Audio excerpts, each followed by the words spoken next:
So good evening, just two quick announcements before we commence this evening's proceedings.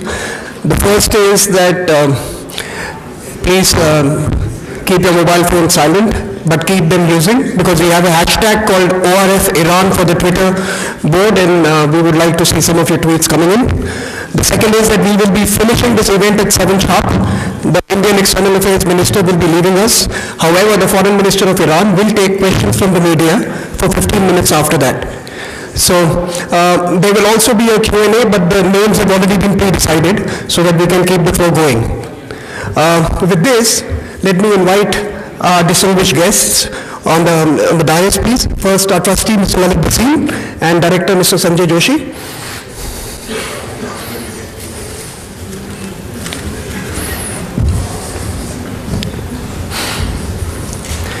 And now may I request our External Affairs Minister, Mr. Khursheed, to join us on the stage, and the Foreign Minister of Iran, Mr. Zarid, please. Thank you.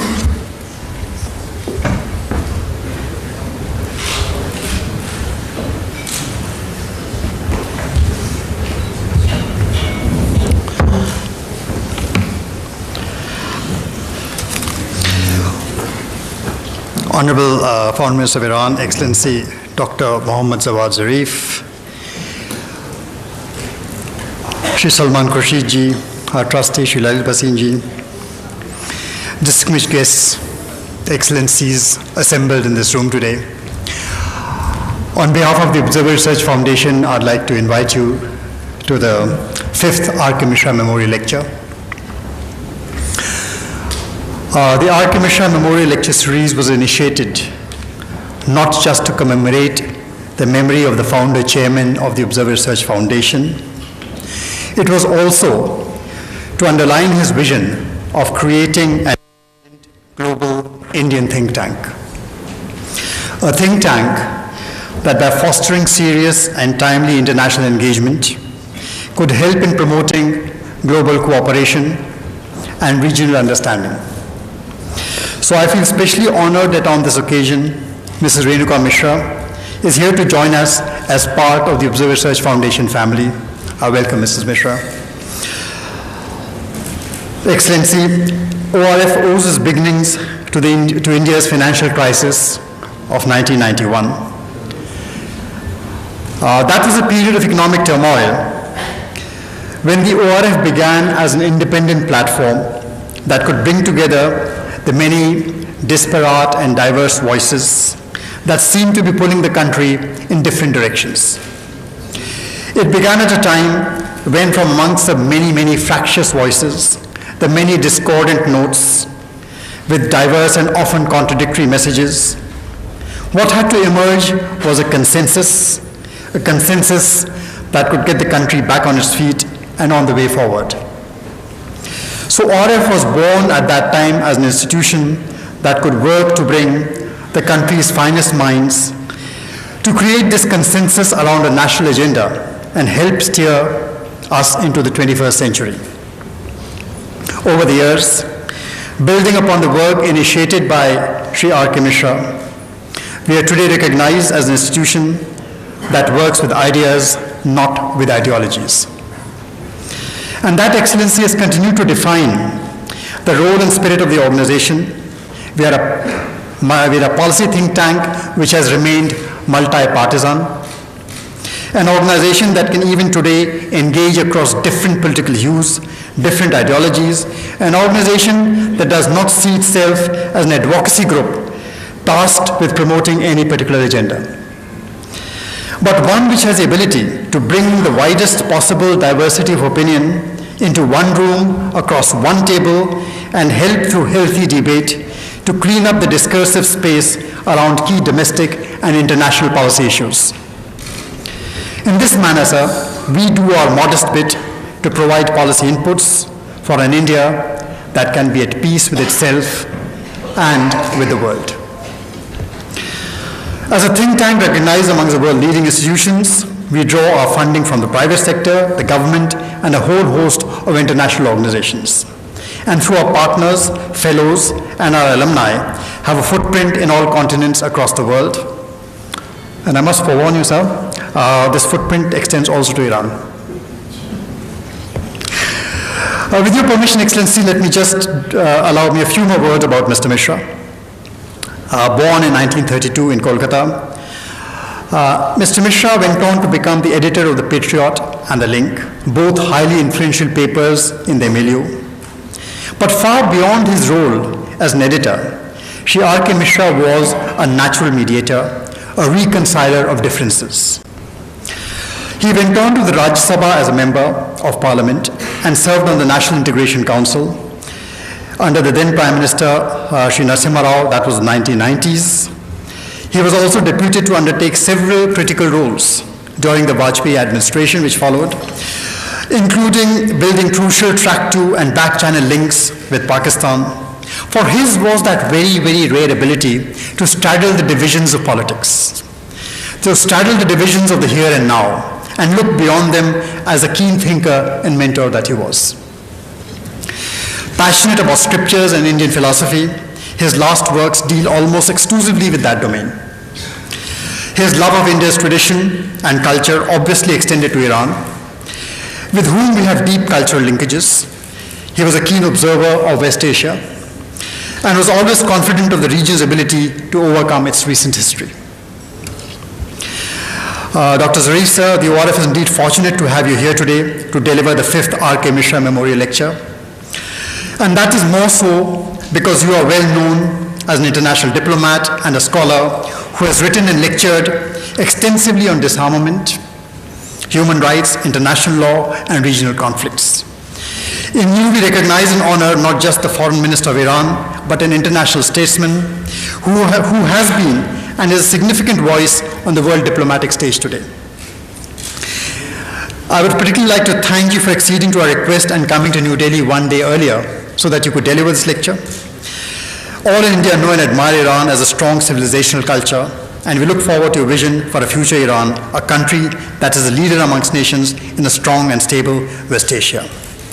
And I must thank His Excellency, the Ambassador of Iran, Mr. Ansari. It was a pleasure working with you, sir. You helped to put this whole thing together. ORF has always welcomed experts from Iran, and we are constantly engaged in building deeper institutional links with that country. I'm very grateful that Mr. Salman Khursheed has been able to be with us today. Sir, we have always enjoyed your support, and it is befitting that you should be presiding over this lecture this evening. But before I hand the floor over to Minister Khursheed to conduct the proceedings, may I request our trustee, Mr. Lalit Bhasin, to honor our two distinguished dignitaries with the traditional Indian shawl. Abhijit.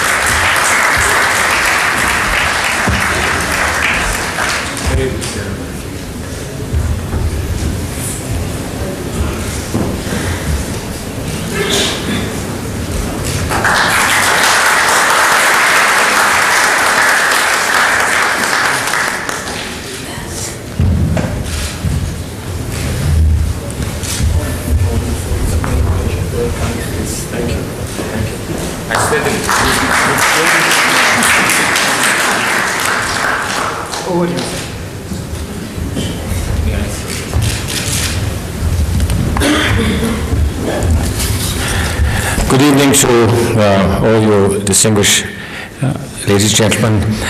It's a great honor to have His Excellency, the Foreign Minister Dr. Zarif, Foreign Minister of Islamic Republic of Iran, Speers-Sunjoy Joshi, the Director of ORF, my very good friend, Mr. Lalit Bhasin, an eminent lawyer who I wonder often whether he has had himself cloned.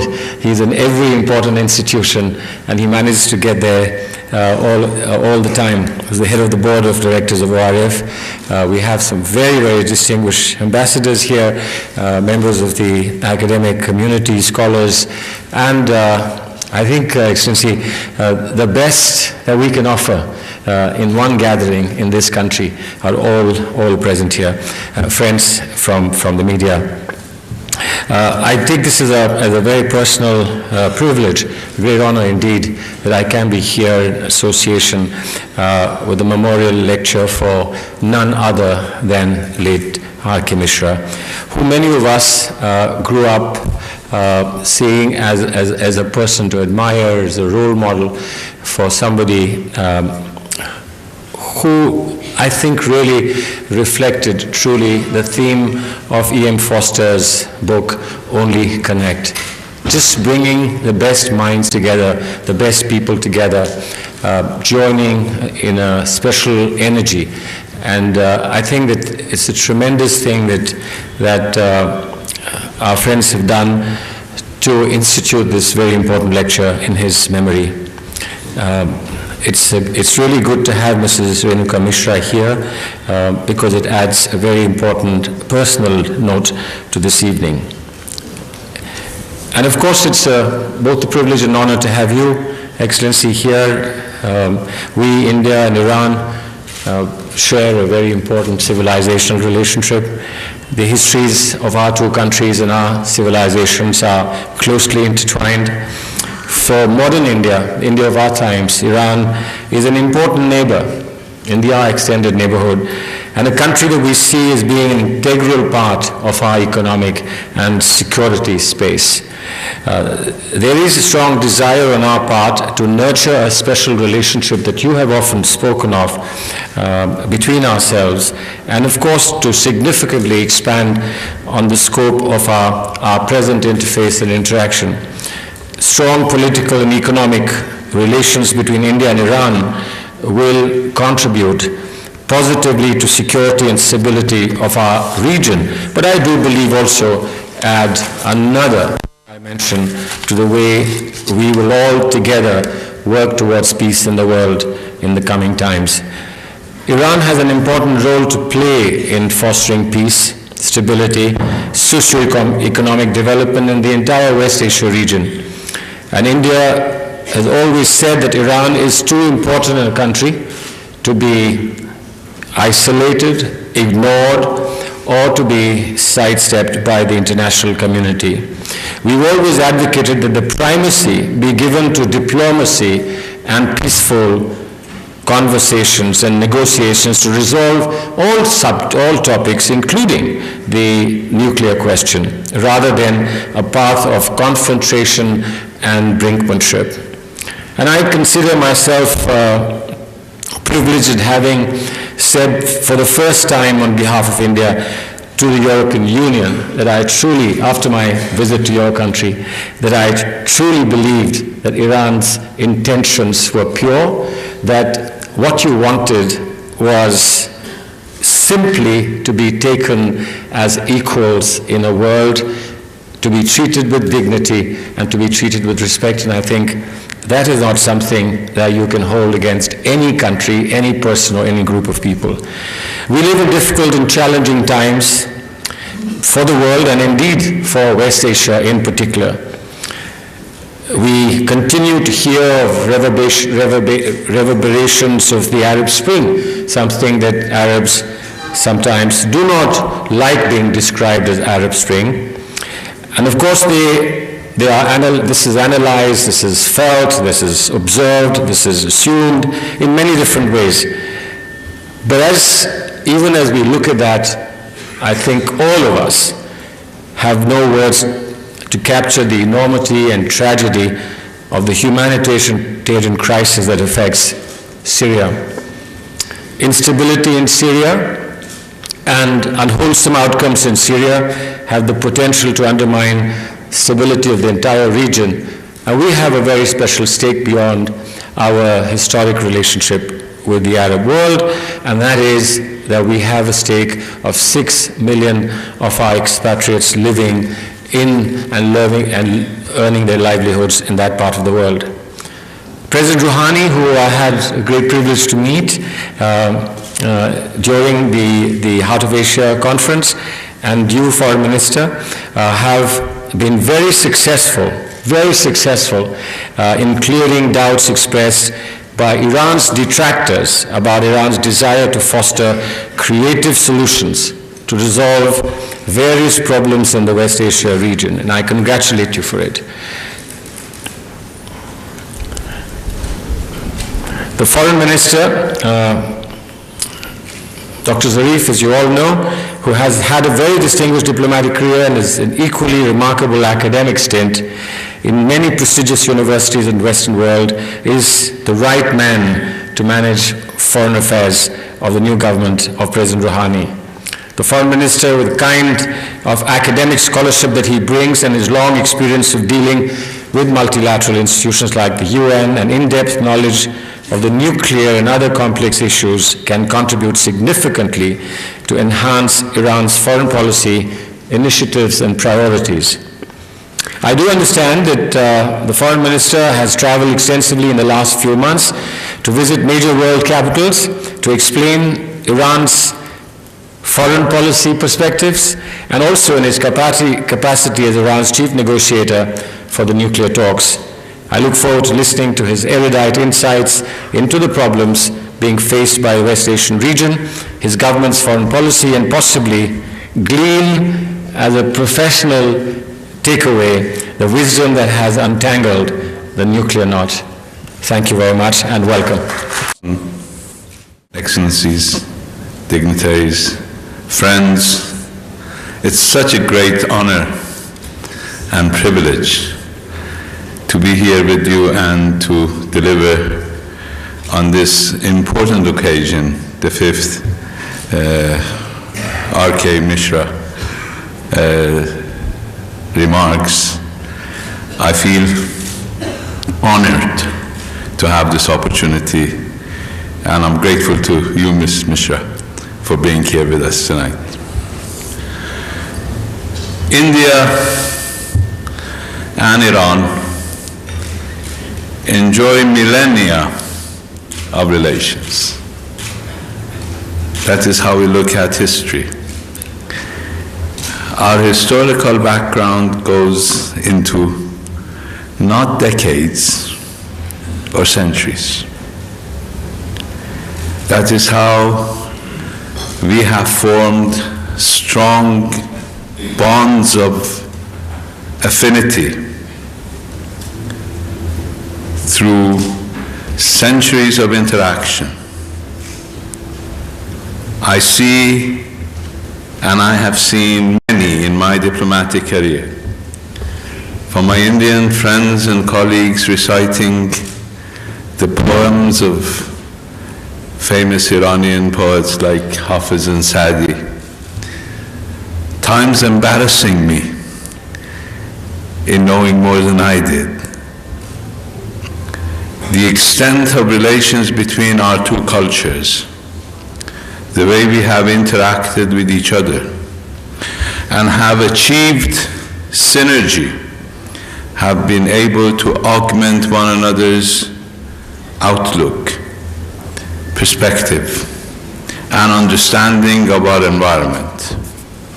In fact, gives us the ability to deal with the changing international environment in a way that would enable us to see that empires are temporary periods in human history. That what we need is to look at the international environment from a totally different perspective, not of submission and imposition, but of dialogue and cooperation.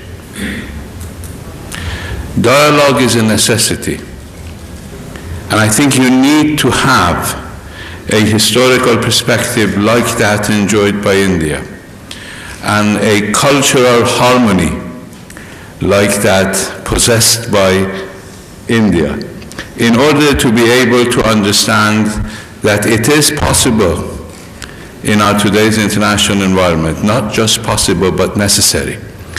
In today's international environment, to engage in serious understanding and dialogue and to move away from the old paradigm that has produced nothing but hardship, nothing but war, nothing but conflict and bloodshed and poverty and deprivation throughout the last many centuries. We need a new paradigm. Many have found it difficult to look at the international environment from a non-zero-sum perspective. The zero-sum mentality was so prevalent in the Cold War era that it has unfortunately shaped our outlook to the international environment. But the context of international relations have changed. The players have changed. Today, those of us who represent nation states can no longer claim monopoly on being subjects of international affairs and subject of international law. The whole concept of nation state as being the cornerstone of international relations and international law is undergoing a fundamental transformation of unprecedented magnitude. So if we as states can no longer claim monopoly in the conduct of international affairs, if individuals have entered the international scene as important players and stakeholders that have a tremendous impact on the future of our society, then we need to look at this new environment in which we operate from a different perspective. We need to change our glasses. According to a well-known contemporary Iranian poet, we need to wash our eyes and look anew at the international system, because the old approach has not produced much, and we see it's not producing much for most of us. We have understood, or at least claim to have understood, that we have a wave of globalization. We have a globalized international environment. It's easy to understand and to proclaim that we know it when it comes to environment. You laugh at anybody who claims to be able to protect its own environment at the expense of others. You will even laugh at somebody who claims to be able to protect its environment without the help and cooperation and assistance of others. That has become an unacceptable, even ridiculous claim. We have come to understand that we cannot prosper in a globalized world, in a world dominated by poverty and deprivation. At least in our declarations, we claim to understand that. But we still continue to believe that we can possess security at the expense of insecurity of others. That is the prevalent mentality in international relations, which needs to be changed if we want to be able to have a better, more peaceful future at the international scene. And I believe India, and may I claim Iran, have been in the forefront of fighting for that different outlook. When our former president, let's go a little bit back, when the father of India, Mahatma Gandhi, presented his outlook, that was the beginning of a new paradigm of international relations. When our former president Khatami suggested that we need dialogue as a new paradigm, a dialogue of inclusion rather than exclusion, a paradigm that is founded on cooperation rather than allocation of blame on the enemies, either perceived, manufactured, or real. That was an attempt to define international relations in a different way. And I believe we need to look at it that way because it doesn't make sense. If security at the expense of insecurity of others made any sense, then we should never have had 9/11. I thought 9/11 was enough to prove to everybody that security is a globalized common commodity. You cannot own it. You need to share it. You cannot have security alliances. You need to have security networking. In today's environment, Networking has become the catchword of the day. Why don't we apply it to security? Why we create insecurity for others in order to gain security? It is imperative. Sometimes it may sound like a bit idealistic, but I do not believe that facts on the ground, looking at realities on the ground, is being idealistic. It is very realistic, in the true sense of the word, to come to the realization that wars, all options on the table, as some of our new negotiating partners like to call them, are no longer options. In empirical studies, in 85% of the cases of the use of force in the 20th century, those who used force either failed totally in achieving their objectives, or in fact failed miserably even in preserving their own continued livelihood. That is why when in 1928, that's not recent, in the Pact of Paris, nations decided to dismiss and reject war as an option, as an instrument of national security, as an instrument of foreign policy. That is how the first sentence, the first article of the Pact of Paris reads. We, the signatories, decide to reject the use of force as an instrument of national policy. It wasn't because there were a bunch of lawyers engulfed in altruism and idealism, but because they were a bunch of politicians who had come to the realization that war had lost its utility.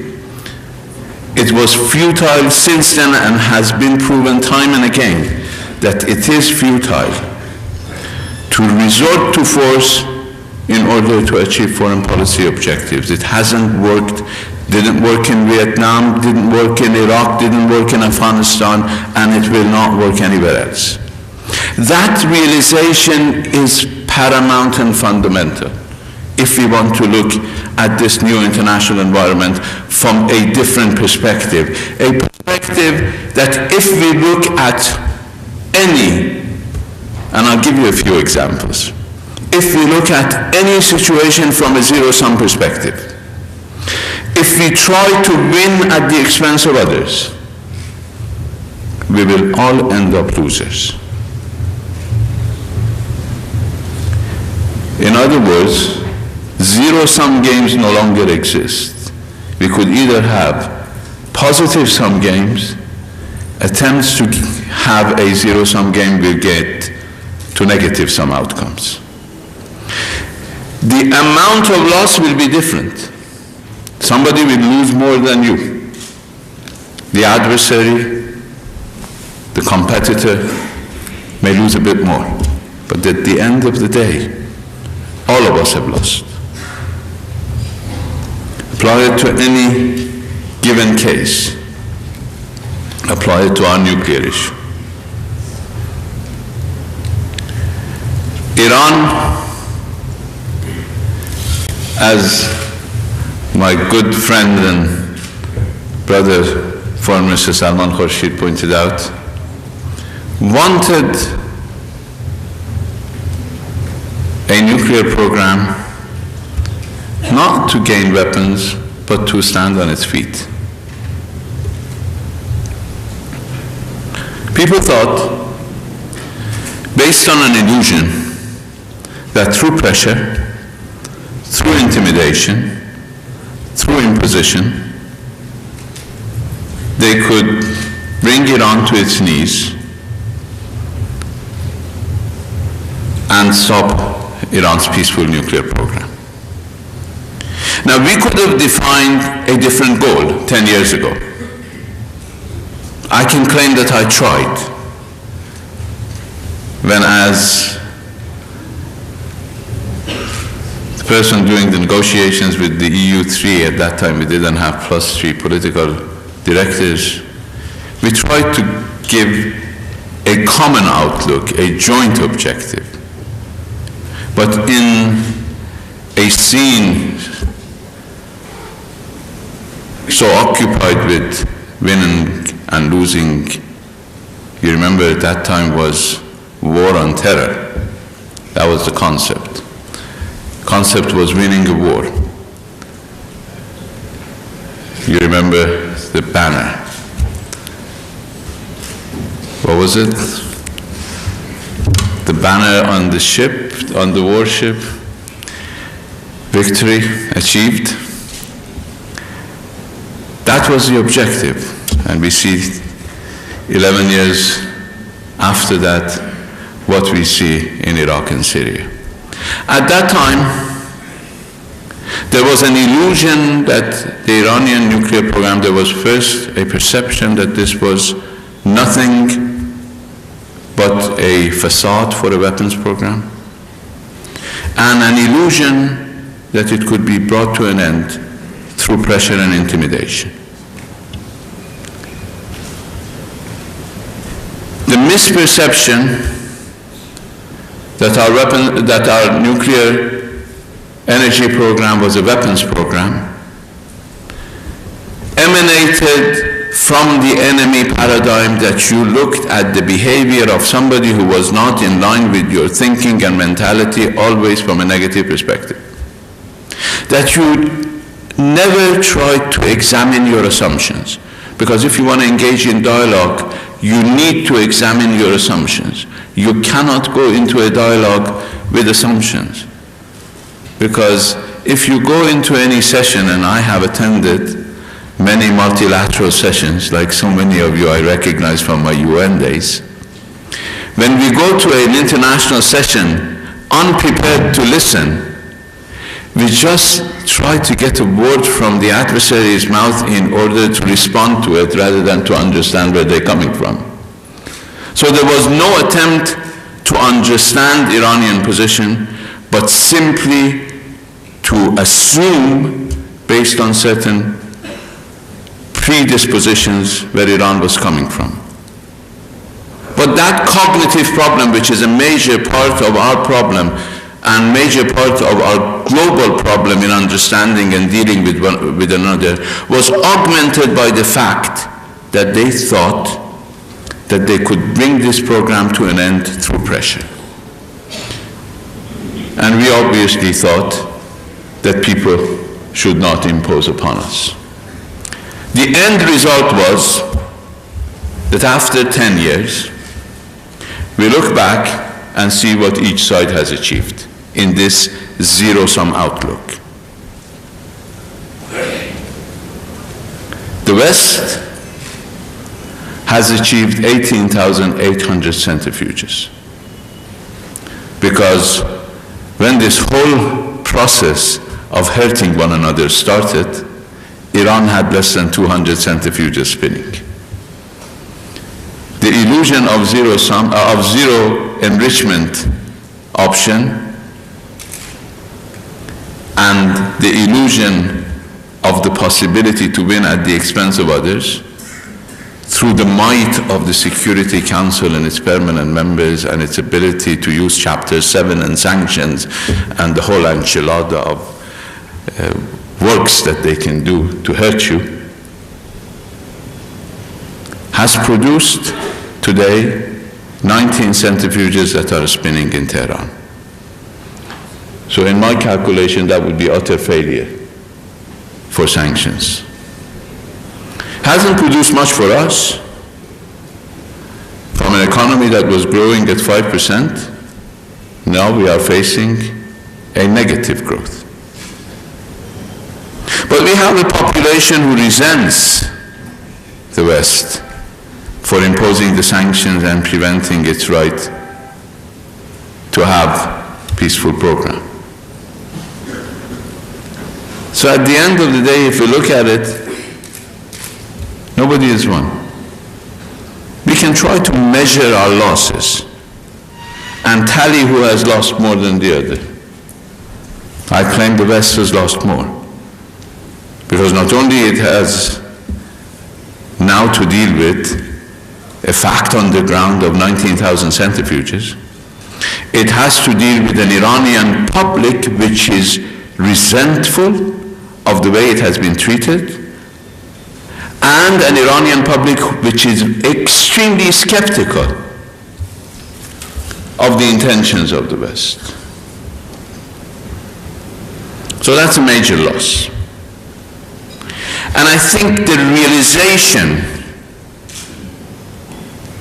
that that was a policy doomed to fail has brought everybody to the negotiating table. We tried. I cannot still claim that we have won, that we have all won. But we tried to present a different picture. And let me lay it out to you, what the picture looks like. I said in New York, and again in Geneva, that we need to have a shared objective. And what is the shared objective? We cannot have competing objectives. If we want to gain together, we need to have a common objective. And the common objective is to have an Iranian nuclear program that is exclusively peaceful. If we can agree on that objective, then we will not try something and you try to, or the West tries to deprive us of a nuclear program. Why is it in the interest of both sides to look at our common objective in that fashion? From our point of view, it is essential for the world to accept that Iran's nuclear program is exclusively peaceful. We do not have an interest in possession of nuclear weapons. Let me tell you why. In our immediate neighborhood, we are the largest, strongest country that needs to go out of its way to gain the confidence of its neighbors because of the divergence in size and population. We do not need an added possibility to have relations of cooperation with our neighbors. In fact, I claim that an attempt by Iran to gain strategic superiority in its immediate neighborhood will lead to Iran's loss of its conventional superiority in the neighborhood. Because the neighbors have a better opportunity than we do to invite a foreign nuclear umbrella. And at the end of the day, if we tried a strategic superiority, we will lose our conventional superiority. And let me share with you another secret. In our regional calculations, in our immediate neighborhood regional calculations, nuclear calculations never came into play. During the height of the Taliban era, our neighbors supported the Taliban, and we were at loggerheads with the Taliban. And I sat in Iran's National Security Council when we discussed the situation in Afghanistan, and never even once we considered the fact that Pakistan was a nuclear power. That never did even entered into our calculations because it doesn't make sense for us to engage in that type of calculus. In the wider context, Iran cannot entertain either the first strike capability or the second strike capability, directly or through proxy, vis-a-vis its wider protagonist, namely Israel and the United States. Doesn't make sense. So it doesn't make sense for us to be perceived even to be pursuing nuclear weapons. So we can make that objective our own, to show that our nuclear program is exclusively peaceful. But I think it would be prudent for the West also to make that objective its own. I don't know whether they have done it yet, but they've made some progress. I've seen the remarks by President Obama, I've seen the remarks by Chancellor Merkel, and it seems that there is some progress being made. And that is, Iran has a nuclear technology. Now, whether we copy it or not, depending on when you start history, everybody has copied something from others. So some of us who have a deeper sense of history know who has copied what from who. So, whatever the source, we have made it our own. It's indigenous technology. We have our own scientists. We can produce nuclear material. We can produce centrifuges. We can connect them. So if the West wants to make sure that we do not have a weapons program, it should not ask us to abandon this technology, but it should make sure that this technology is implemented transparently in an open fashion under international monitoring. That's the best way to ensure that Iran's nuclear program will always remain peaceful. So I believe the illusion that, as stated by President Obama in the Saban Center, that if he had his way, he would have made sure that Iran's nuclear program did not have even a nut and a bolt. It's good that we admit that is an illusion and start thinking about a different outlook. And I believe if we share that objective, if we can make that objective our own, then not only we can make progress as we did for the initial phase. A lot of people believe that the initial phase will never take place. A lot of people. Here in Iran, here in our part of the world, and in the West particularly. Naysayers were always there saying, no, Iran cannot agree, and then saying that Iran cannot implement, and then saying that Congress in the United States will prevent implementation. But at least a degree of prudence and sober analysis has prevailed up till now. We have a deal, we have implemented it, and if that realization, again going back to the concept that I started from, if the realization that zero-sum games do not make sense, even in security areas, or shall I say particularly in security areas, if that realization prevails, then I think it's easy to reach an understanding.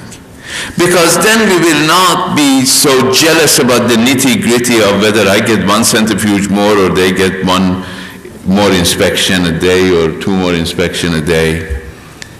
The total outcome must be an outcome in which I can claim that we have made a deal based on Iran's national integrity, a deal based on mutual respect, a deal based on equal footing, and they can claim that they have made a deal that achieves our common objective, that Iran will never have nuclear weapons, which is fine with me. And with the Iranian people. The Iranian people will never accept somebody telling them that you should do this, that, or the other. But they have no difficulty accepting international norms of behavior. Let me tell you another example that has led to the same catastrophe. The zero-sum mentality based on illusions on Syria has brought us to this stage. There was an illusion. And that illusion continues to prevail, continues to see Syria based on a picture that will never happen. And 150,000 people in Syria have paid the price in their lives. I think on that point too, we need to come to the realization that it is the people of Syria who have to find a solution at the end of the day, not people outside who may like or dislike this or the other person. Their like or dislike of this or the other person has prevented the people of Syria from sitting down together and finding a solution. We in the outside world, whether invited to Geneva II or invited and then disinvited or however you want to call it, can help that process. That process in itself, the invitation and disinvitation, was another manifestation of the zero-sum mentality. In Syria, we have a problem that is a common problem, and that is the rise of extremism. The rise of extremism in Syria is as much a problem for Saudi Arabia as it is for Iran and Iraq and, let me say, Pakistan, India, even the United States. Today, almost every Western country has a few citizens fighting in Syria. And I can promise you that Syria will not be a slaughterhouse for extremists. It is, as it has been, a breeding ground for extremists. Today we have more extremists fighting in Syria than we had 2 years ago, because blood and killing provides the propaganda tools for demagogues to take advantage of the inherent resentments that are so prevalent in our region, caused by decades of occupation and suppression. They're using that in order to gain new recruits. So the illusion that Syria will either be a slaughterhouse where you can pour all your extremists into the Syrian battleground and get rid of them, to put it in a realistic, albeit very cruel way, is nothing but an illusion. The illusion that you can force a government that has been able to withstand all that pressure, almost from the entire international community, to ask them to simply abandon and go, has caused this continued bloodshed. The realization that we all have a stake in a Syria that is immune from further conflict, bloodshed, extremism, and repression. A Syria in which you can frame the future in a way that it will not be win or lose everything for anybody who wins the election or loses the election. That is a different picture in Syria from the preconditions that are being put for any negotiations to lead to any success. I can assure you that unless we start looking at this issue from a realistic approach, that is a non-zero-sum approach, we will not be able to resolve the problem. The problem will continue to linger for, I can assume, years to come. And in the process, many more lives will be lost. And you cannot simply wish it away. It won't. It won't go. That is why I believe Iran and India can work together on all these issues. We have many common problems. We live in a dangerous neighborhood.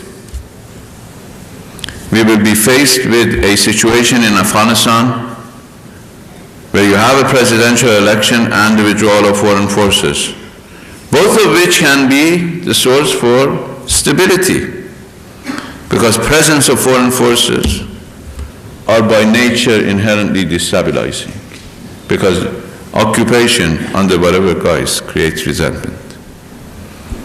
But if their departure creates a vacuum to be filled by the Taliban, or extremists, then all of us will lose. And we need to come to the realization that all of us will lose. All. No, there won't be any winners. And the first victims will be the people of Afghanistan, who have suffered for the last, I don't know how many decades. The same is true with Syria. The same is true elsewhere. And we have the necessary depth of history to be able to understand the realities in international society from a historical perspective, to recognize that the international community is undergoing a fundamental change, giving us the opportunity to define the future of international relations in a totally different way. And I believe every actor, every state, every individual can make a difference. This is the approach of the new government in Iran. We believe we can, in fact, make a difference. We have that self-confidence. And I believe the people of Iran gave us that self-confidence by going to the polls in huge numbers. 73% of the Iranian people went to the polls, restored the social capital, which is fundamental to our legitimacy and our security, and enabled us to be able to go to the international environment, to go to the international scene, and with that self-confidence engage. Constructive engagement requires self-confidence. And I'm grateful to the people of Iran who have given us that self-confidence to be able to engage. I see the same self-confidence in India. And I think we can work together. For us, our relations with India is not a reaction to our relations with anybody else. Our relations with India, as our relations with Russia or China or other countries, is based on its own merits. We're two countries with deep historical relations, with deep historical ties, with a lot of economic potential for cooperation, a lot at stake for a secure environment, a lot at stake for prosperity in the region, a lot at stake for a corridor connecting India to Europe corridor, which also connects Central Asian countries to the high seas, and Afghanistan provides for prosperity. So we need to base our future relations on this understanding that the two countries have a lot in common. We have a lot of common opportunities, a lot of common challenges, and I have exceeded my time, so I end here.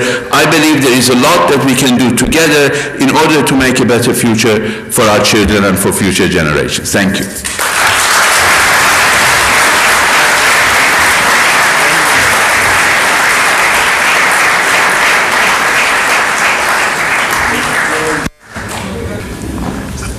One very rarely hears such a brilliant, profound, thought-provoking, stimulating address in the form of this lecture. If you share my perception of what, please give a standing ovation to the great host. Please.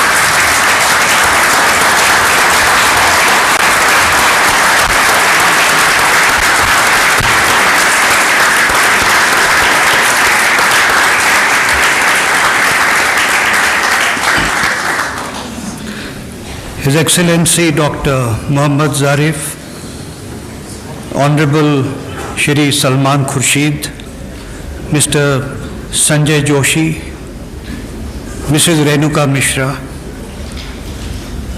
His Excellency the Ambassador of Iran to India, Your Excellencies, Members of Parliament, ladies and gentlemen, our Honorable Minister Shri Salman Khursheed made a very telling observation that Iran has an important role to play, and it is too important a country to be sidelined by anyone.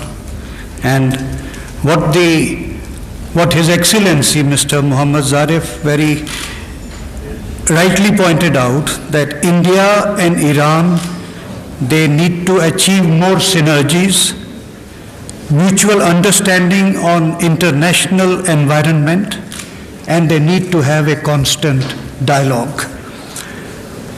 He also observed, and very rightly so, no nation can claim monopoly in the context of international norms, international law, and international relations. He also stressed on the need of beginning of a new paradigm of inclusion rather than of exclusion. And what is the most striking feature, Your Excellency, of your lecture was that you shared with us your nuclear secrets.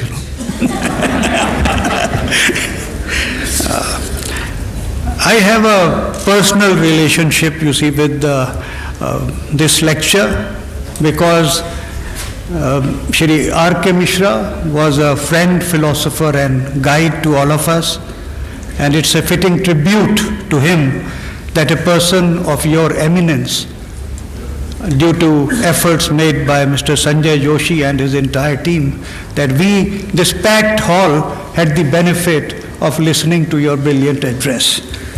Another reason is my personal relations, and with Iran as a lawyer, I started going there in late 1960s on behalf of a client, and when I used to come back, my children used to look for the dates, the pistachios, the caviar, and of course, you see, the small carpets which I used to bring, the lovely carpets from Tehran. So, sir, it's indeed a great privilege for us on behalf of the Observer Research Foundation, its trustees, and on behalf of the people of India to welcome you here. And I propose a vote of thanks to you and to the Honorable Minister Shri Salman Khursheed and all the dignitaries. Thank you.